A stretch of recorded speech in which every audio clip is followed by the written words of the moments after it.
Hello and welcome to Journeys and Journals. I'm Bernie Martin Beck and I get to talk to the most interesting people here in Southern Oregon and Northern California. My guests have ranged from young people to seniors, but probably none that have history back as far as today's guest. Welcome back, Agnes Pilgrim. How do you do? Nice to be with you again. Now, you've been to a far country since last 5 years ago when you did a show with me? Yes. Where have you been? Well, we're an 13 international indigenous grandmothers that have formed an alliance in 2004 for the first time in history of the world. And so every 6 months we meet, all come together. Now, do you mind me asking the age of these grandmas? Well, I'm the oldest, so I'm going on 83, so the youngest is 54. And they come from different tribes? Or? Well, no, I have a grandma from Alaska, Rita Blumenstein. I have two South Dakota grandmas, Beatrice and Rita Long Visitor Holy Dance. I have a grandmother Montana, Margaret Behan of the Cheyenne Nation, one from the Hopi land in Arizona, Mona Palaka, and myself here in Oregon, and then I have Uma Bamba out of Nepal, out of Kathmandu, and I have two grandmas in South America and out of Mapia, and I have a grandmother, Bernadette, from Gabon, Africa.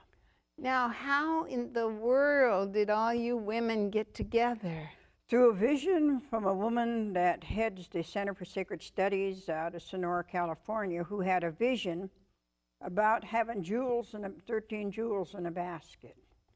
Oh my, I wish we had a little basket right here so I could see the pictures of all 13 of you. And so these 13, well, it was more than that, more than 13 signed up, but it only stopped at 13. And it was a good number. There's 13 planets in the heavens and 13 moons in a year. And you know, the number 13 has some real meaning, but it is the number women menstruate per year. yes. And I know that it's often been considered unlucky for that reason, but I think it's a very fruitful number. Well, there are very beautiful women, very powerful women, and they do a lot of things in their own communities. When you say community, would they be on now you live on a street in downtown just like I do. Well, I live out in the country, but are they city folk or are they? Well, no. I've been down with the grandmothers in South America. You can't get there only by boat. Oh my. So, and the roads are bad even to get to the Amazon. It's really rough, and so then you have to get to where they are by boat. And so it was a little scary for some of my grandmas to see the alligators and the green parrot snake that tried to jump into one of the boats with the cameramen and our producers, and they said it was one of the deadliest snakes that they have down there in South America. Well, I'd like to have a gun about that time. Well, it's really bad. That we were fortunate it didn't get in the boat. And the alligators, we got to see a lot of different wildlife, beautiful things, and the people down there were very welcoming to all of us. And what again took you there? Well, because we're 13 international grandmothers, and we come together in different parts of where our grandmothers live. Do you mean that one time the other 12 will be in Grants Pass or Southern Oregon? Well, they're going to be up to my tribe in 2008, I pray. And where is your tribe? It's inland from Newport, Oregon. It's the Confederated Tribes of the Siletz Nation and Siletz, Oregon. And I'm going to hope to try to bring them there. Oh my, won't that be interesting? Now because you cover every continent. right? I Well, mean, not really every, but all of those that are here have been doing medicine work and a lot of things in their own communities Now, already. And I understand that these women there were many others who'd like to have been. but they didn't. They failed to respond back, so we just left it at 13. And so it's a pretty good number. Now, you've worn some interesting First Nation, Native, whatever. What's the proper way to refer to this jewelry? Oh, it's the turquoise. But And beautiful, right. beautiful pieces. This one is so delicate. And where does that come from? this came from India. That's their turquoise, from the real stuff from over there. That's their what they have, and some of this here. And I have other necklaces too. And the Princess of Monaco went with us when we met with one of my grandmas is Julieta, who lives in Oaxaca, Mexico. So 6 months ago we were down there, and the Princess of Monaco joined us, and then she joined us in India also, and she got me these bracelets. Oh, And, for so all the women, did they all? she got a gift for all the grandmas. How wonderful. And around your neck, you have another piece. Yes, yeah, this was a gift to me too. I see little animals there. Yeah. Now, the animals, decoration of an animal is very important to First Nation people, isn't it? Because we're connected to all animal life. And what is frightening to me as a journey of the world is that water is getting bad everywhere. Oh, And every living thing needs water. And so it's very crucial that people begin to understand that we got to take care of our water in a better way. Quit making garbage dumps out of them. that won't work. Now, probably the most interesting thing you brought for me to share today with you is this drumming, singing, storytelling, dancing. What was this about? Well, and Russell Beebe is a carver. The tree stood over there at Matthew Haynes's property, that he had a restaurant and a bar and grill, and that tree was getting old. And so they wanted to take it out, so we lobbied with the city fathers over there to have the tree brought out. So it took Russell nearly a year to carve that. It's huge. It's over 20 feet high. Oh. And I can't reach around it.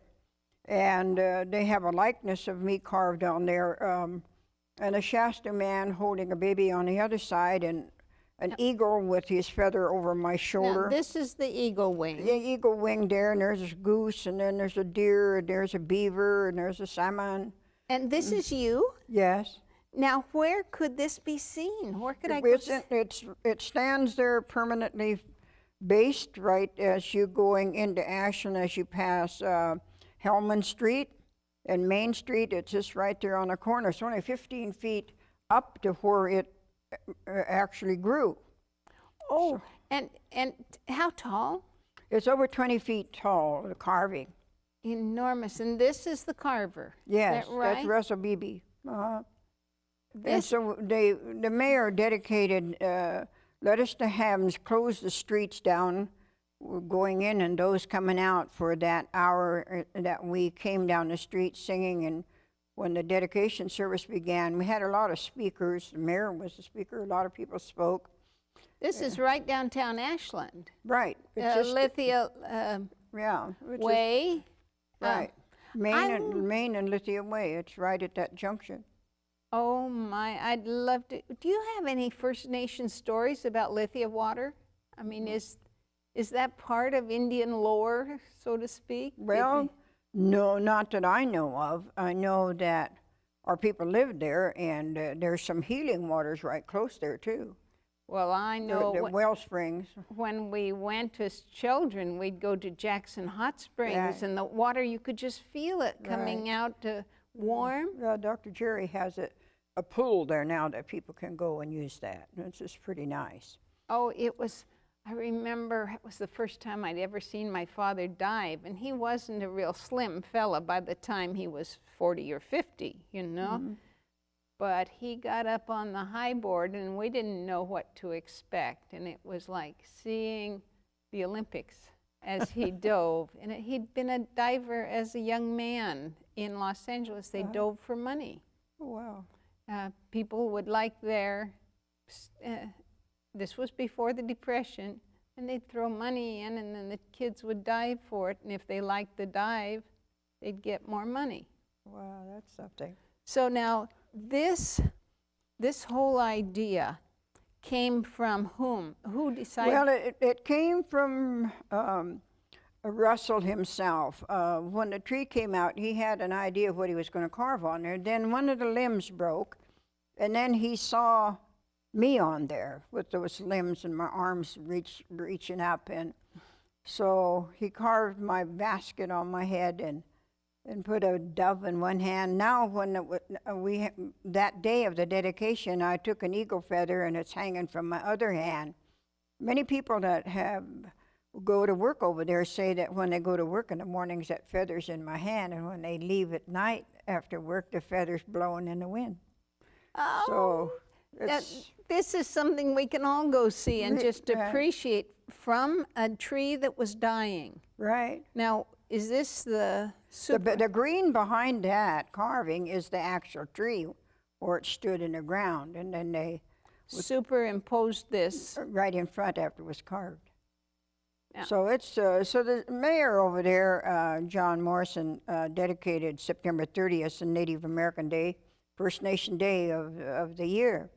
And so we had a nice, wonderful celebration. Thousands of people were there. We did a great healing. You know, the past history of our people, there's five Trail of Tears out of Southern Oregon of my people. And so this did the healing for it. When you say 5 trails, do you name them or? Yeah, there were different times of the years that there was a Trail of Tears. I've often wondered as I passed Table Rock if there wasn't a trail. Well, that was the first reservation Trail of Tears coming off that mountain. Yeah, right. And so that was the first reservation over there between Upper and Lower Table Rocks. And it wasn't working because a lot of them were wanting to go home. That was their spring and fall fish camp, and they caught a lot of the younger people because the older ones, there's hundreds of campsites of the Native people along the rivers. Oh, I bet. And so a lot of the elders couldn't come, so when they captured them, they got a lot of the younger men. And so they, with Joe Palmer and President Pierce, they formed that reservation there. And so they began to want to go home, so that when they'd start to escape, well, then the soldiers and the guards would probably kill them, and so they decided that wasn't working. So then they created the Confederated Tribes of Siletz inland from Newport, Oregon, and the Confederated Tribes of Grand Round, that's about 30 miles west of Salem. So these people were picked up and moved and marched from there to Agnes, Oregon. And then from Agnes, Oregon, they went down to what they called Fort Orford. It's called Port Orford today, to a stockade, and many of them were filled in there, and then they waited for the ship called the Columbus to take them up to Yamhill out of Portland, and they walked from there. My grandfather, Chief George Harney, his 2 sisters, Agnes and Frances, walked from Agnes, Oregon to the Siletz Indian Reservation. So your roots go deep into this land. Really.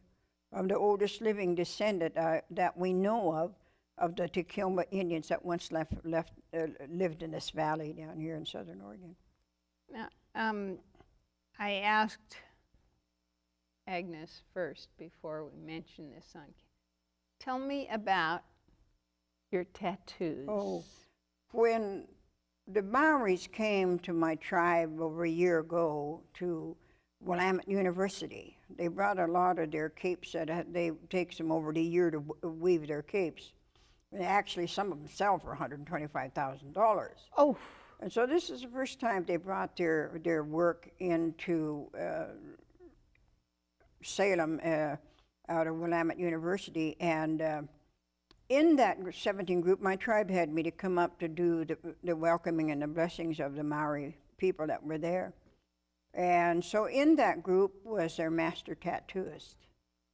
And so when I got to meet him, I asked him if he brought his tools, and he said yes, he did.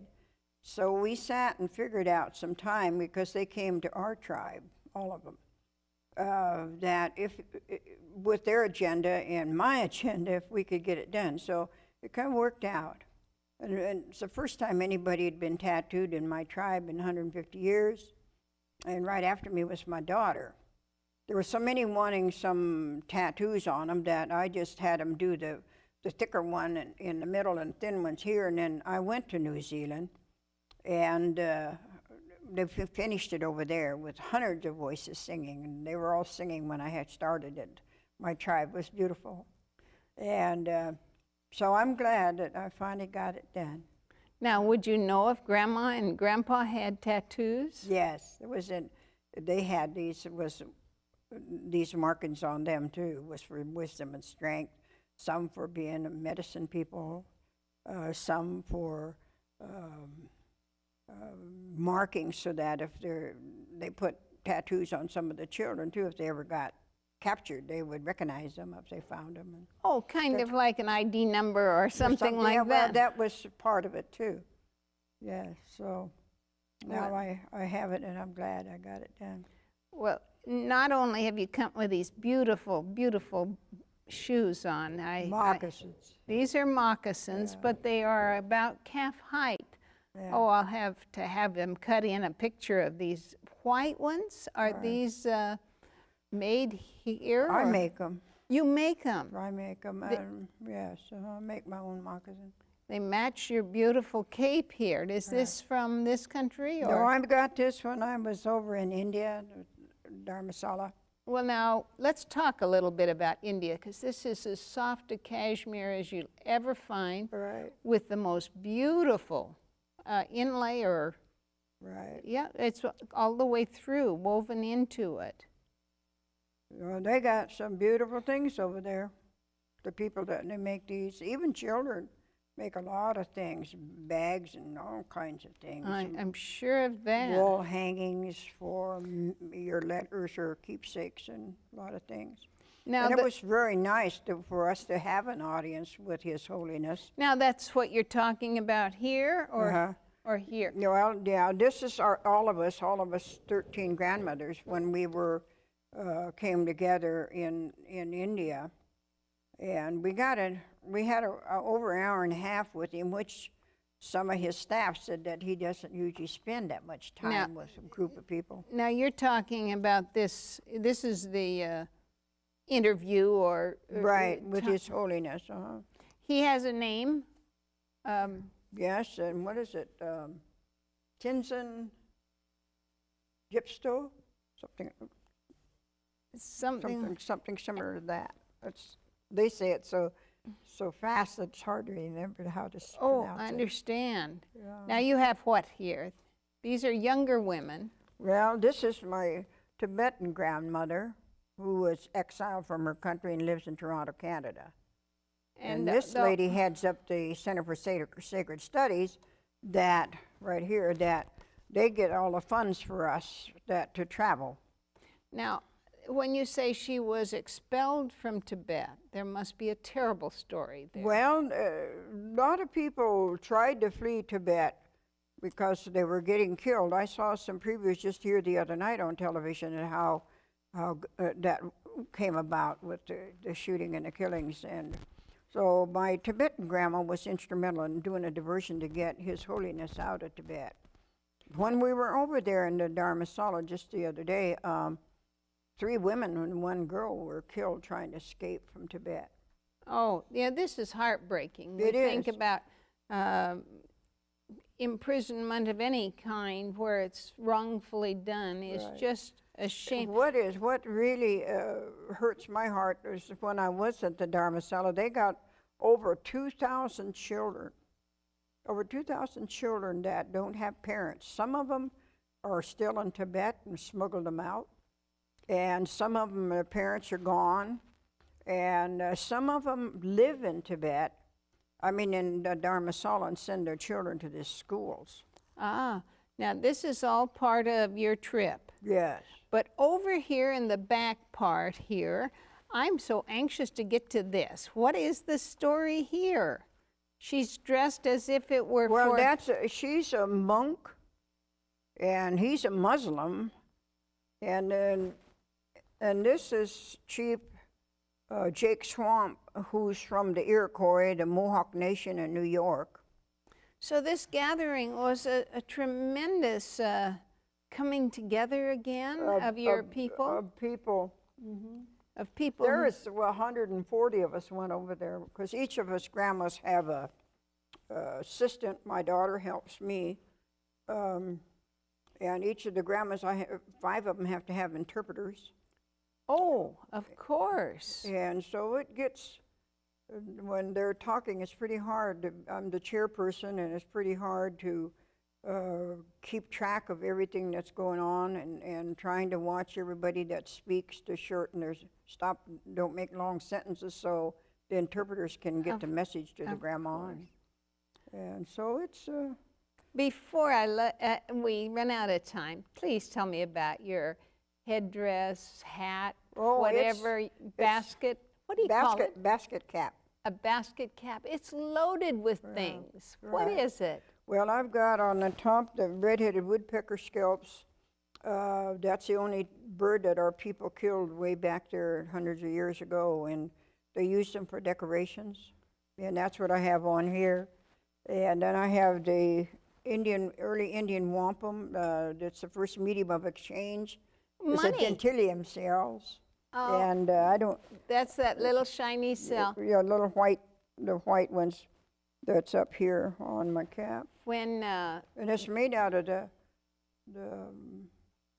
hazelnut tree. When the little shoots, you got to burn the year before, and then the little shoots come up straight, and you pick them for the fine things. And this cap is the shoots that you pick after you burn. It takes a couple of years to gather your material. So it's bear grass. The light is the bear grass, and that has to burn the year before too. So burning was a very important part of environmental control. Right. Is that right? Right. You know, sometimes we hear just the opposite, and I'd love to have you speak to that. Well, years ago when our people lived here, they did what they called the cool burnings on the ground floor. They knew that the fire would add nutrients to the soil, and new shoots would come up, because when I was little, we would burn. The berries would, the leaves would be small and the berries were big, but now there's no more burning, so the leaves are big and the berries are just the opposite. They're small. There you go. So the burnings needs to come back. There's a group over out of Ashland, the Nomakatsi group, that has slowly bringing back the cool burnings and teaching people how to do that. And so if they had done some of this on the ground floor, when we had the biscuit fire, it wouldn't have been so hot. You know, I wanted to hear you say that, because over in our neighborhood, we are just on the edge of government or BLM land, and I've always been concerned because it looked like a jungle in there. Right. And this year they came in with our permission and put their water tanks and protected and cleared it out, and I feel so much safer. Right. Because I could clear my own land, but the neighbor land... well, if they don't, then the fire can jump into your land, and it gets kind of scary. But a lot of people look at fire as destructive. And how do you look at it? I don't look at it like that. When my old people used to do the burning here, it was a great thing, because if you notice the trees now are dying of mosses and ivy and mistletoe, choking them down because there's no more cool burnings. And I think it needs to come back for a healthy forest. Oh, I'm so glad to hear you say that. And I'm so glad, folks, that some of the things that we thought were so dangerous really were a blessing. Right. If it's used and controlled. In a good way. Controlled burning. Agnes, you've been a real blessing to lots of us here. I remember when I went to Medford or Jacksonville when they had the lovely, lovely open house at the mansion there. And you were showing some of your art forms. Do you do beading? I do all of that yet. In fact, I have to go over to Willow Wind in Ashland School just in a few days to take my artifacts over to the students over there and talk about a lot of that stuff. You do weaving. Yes. You dye your own Yes. wool and No, I don't do that. I work with basket materials basket. and I do beads. I do leather work. I do small paddles. I do gourds. Really everything. A little bit of everything. Right. You fascinate me. A woman of many, many talents.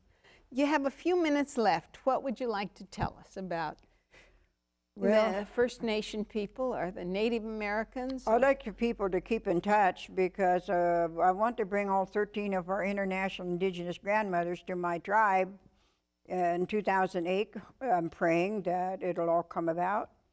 And so many people, if they want to contact me, they can call me or regarding that. I'd like to also say this will be my 14th year. The second weekend in June will be my sacred salmon ceremony out of Rouge going towards the Applegate Dam and teaching reciprocity, how to give back.